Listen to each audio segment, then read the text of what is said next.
comme vous le voyez, j'ai un nouveau fauteuil. C'est parce que le fauteuil que j'utilisais avant, la chaise plutôt, que j'utilisais avant, il s'avère qu'elle était un peu dure et ça me provoque des escarres. Je pense que c'est ça. Donc j'ai la peau qui se durcit au niveau du fessier et d'un côté seulement, je dois très mal me placer.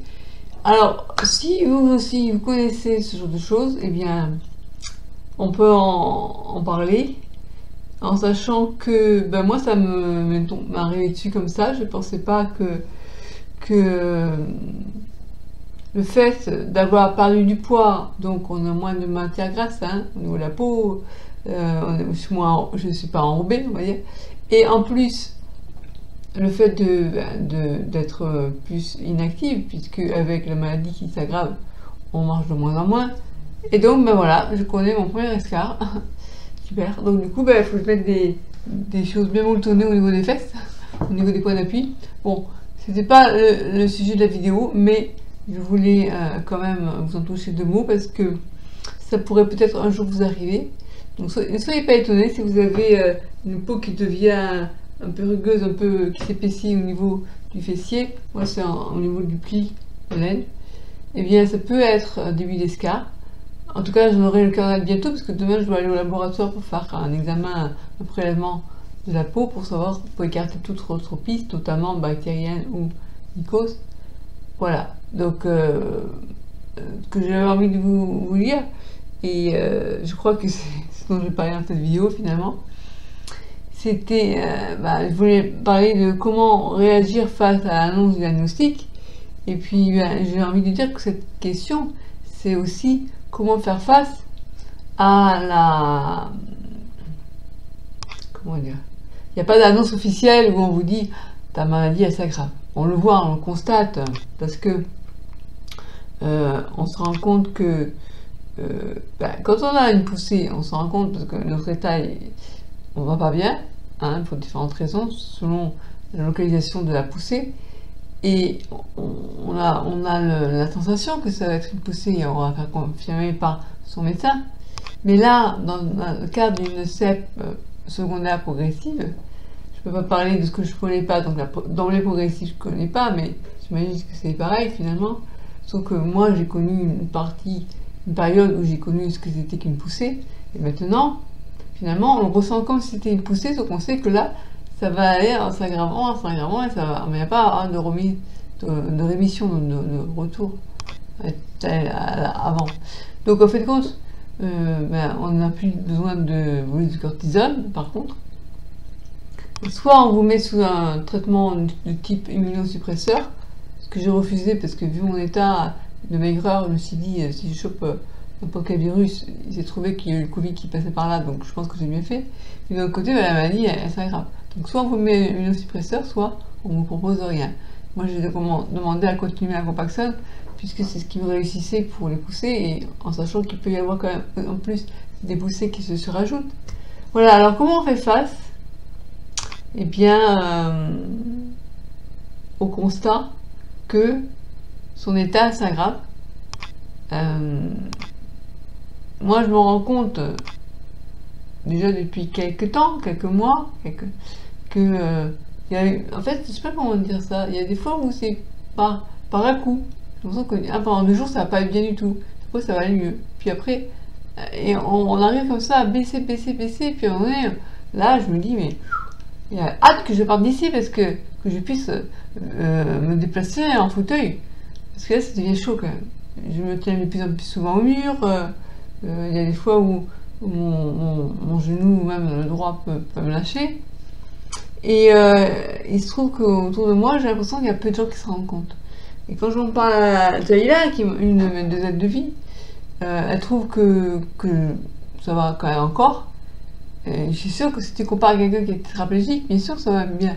Mais par rapport à avant, il y a, je sais pas moi, 3 ans, par exemple, mon neurologue, ça fait 3 ans qu'il ne me voit pas. Là, je vais le voir dans 15 jours, je pense qu'il va constater que mon état ne va pas en s'améliorant. Et il se trouve que le soir, c'est encore plus, avec la fatigue, c'est encore pire. Donc j'ai de plus en plus de fatigabilité musculaire au niveau des jambes. Et après avoir rangé la cuisine pour pouvoir me faire à manger le soir, et après je remonte, je suis vraiment exténuée. Alors il y a des fois où Charlie-là elle vient pour m'aider à préparer la cuisine, notamment quand j'ai quelque chose à faire cuire. Mais bon, et j'essaie de lui faire comprendre que j'ai de plus en plus besoin d'aide.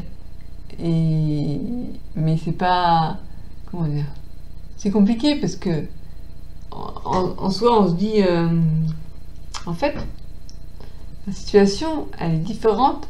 Elle serait différente si j'étais pas seule. De vivre seule, il n'y a personne. Si vous êtes dans la merde, il n'y a personne pour vous aider si je tombe, ben, je vais atterrir à avoir toujours un téléphone sur moi, au cas où, il faut appeler les urgences, ou il faut appeler la famille, ou la famille, ce qu'il reste, quoi, pour être aidé. Et ça, c'est difficile. Et bref, c'est sûr qu'on vit la sclérose en plaques de manière différente. Si c'est une CEP rémitante ou si c'est une CEP progressive. Si on est seul ou si on est avec, enfin, si on vit avec d'autres personnes, que ce soit avec un mari, une femme, enfin, ses enfants, sa famille. Maintenant, ceci dit, je dis ça, mais il y a aussi des cas où la personne a beau ne pas être seule. Si les personnes à côté, dans son entourage, ne la comprennent pas, notamment, je pense, par rapport à la fatigue, ça peut être compliqué.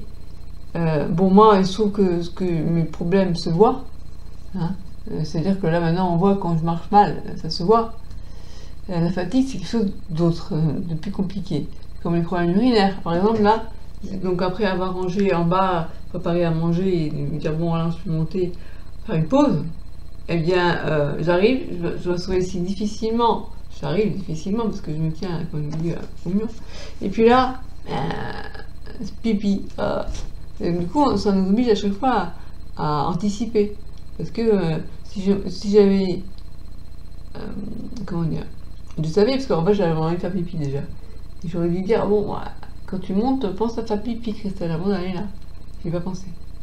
Et là, par exemple, ce matin, Jaïla, elle a secoué mon tapis de lit, donc là où je me pose des pieds, elle a laissé dehors. Et je me suis dit, mince, comment je vais faire pour aller le récupérer? Qu'est-ce que je fais? Alors, j'ai posé une serviette par terre en attendant de pouvoir aller chercher le tapis. Puis je me suis dit, qu'est-ce que je fais? Je peux pas prendre le risque de sortir sans rien parce que je peux pas marcher sans me tenir, hein. Ça c'est sûr, c'est plus possible. Du coup, je me suis dit, je vais peut-être prendre le déambulateur. Avec le déambulateur, ça va. Mais alors, il faut passer une petite marche, enfin, ouais. Bref, tout devient difficile. Et donc, je me disais, comment on fait pour vivre avec une sclérose en plaques quand on vit seul? Et bon, bientôt, je vais être en appartement, normalement dans 2 mois, si tout se passe bien. Là, quand j'ai faim, par exemple, ben, soit il faut que je mette à manger à côté de moi, parce que j'essaie de prendre du poids, et donc j'ai un nouveau régime, et puis de toute façon, maintenant, je réponds à la fin, dès que j'ai faim, je mange même un petit peu. Donc, il faut que j'ai de quoi picorer un peu partout. C'est compliqué. Maintenant, ça va, parce qu'il n'y a plus trop les fourmis, mais à l'époque... Et donc, sinon, pour pouvoir manger, il faut que je descende avec mon escalier, il faut 1 minute, il faut descendre, et donc 1 minute pour remonter. Et quand je serai dans un appartement, et ben voilà, déjà peut-être que je pourrais circuler en fauteuil volant, et en plus, j'aurai la cuisine pas loin, vous n'avez pas besoin d'aller prendre un monte escalier pour y accéder. Et comment on fait quand on vit seul? Il faut toujours avoir un téléphone sur soi, je pense que c'est important. Ici, moi j'ai toujours aussi, enfin, quand j'y pense, je ne l'ai pas actuellement, mais une petite lampe de poche, au cas où par exemple, à 11h du soir, ça m'est déjà arrivé, extinction, coupure de courant. Alors à l'époque, c'est toujours, pour mettre les plombs, c'est dans le garage. Et avant, je sors pour aller fermer ou pour relancer les plombs. Maintenant, on a détruit la porte qui bloquait, le panneau de mur qui bloquait. Pour ça, je peux y accéder par l'intérieur. Bon, c'est compliqué d'y aller, mais je pourrais y aller. Voilà, que je ne sois pas obligée en pleine nuit ou en plein hiver de devoir sortir pour aller remettre le courant. Vous voyez?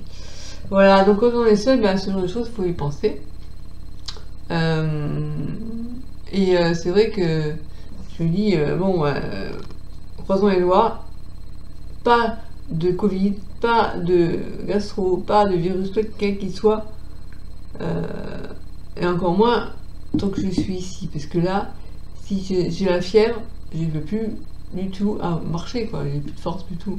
Comment je fais pour bouger ici, c'est...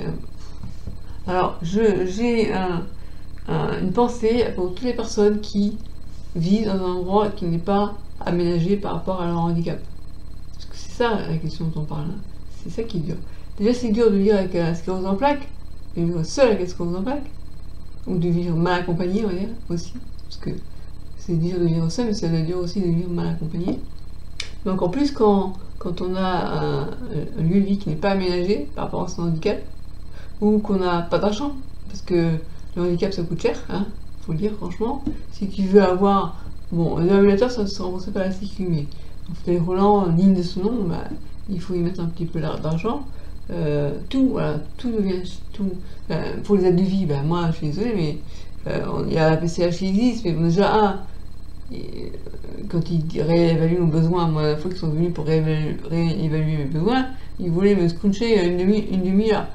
C'est pas pour ça que je les ai fait venir, sinon j'aurais. Enfin, donc ils ne se rendent pas compte de comment. Enfin, ça me passer d'autre chose parce que ça m'énerve.